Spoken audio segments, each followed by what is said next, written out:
Kære, jeg tænker hele tiden på, hvordan vi fandt hinanden. Vores kærlighed er noget utroligt. Дорогий, я весь час думаю про те, як ми знайшли один одного. Наша любов – щось неймовірне. Ja, Anna, det er utroligt. Jeg havde aldrig troet, at jeg ville finde nogen, som jeg følte mig så behagelig og lykkelig sammen med. Так, Анно, це неймовірно.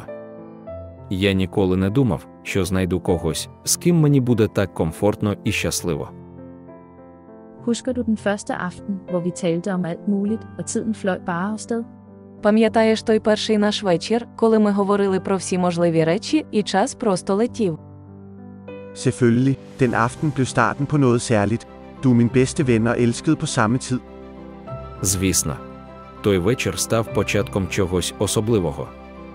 Ти – моя найкраща подруга і кохана одночасно. Og du er alt for mig. Dine omfavnelser gør min dag, og din støtte inspirerer mig til nye højder. Jeg er glad for, at du er min.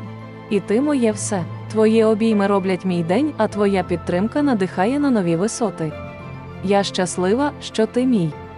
Jeg er også glad for at have dig ved min side. Vores kærlighed er det, jeg altid har stræbt efter. Jeg elsker dig utroligt meget. І я щасливий мати тебе поруч. Наша любов – це те, чого я завжди прагнув. Я тебе неймовірно люблю. Og jeg elsker dig, Michael.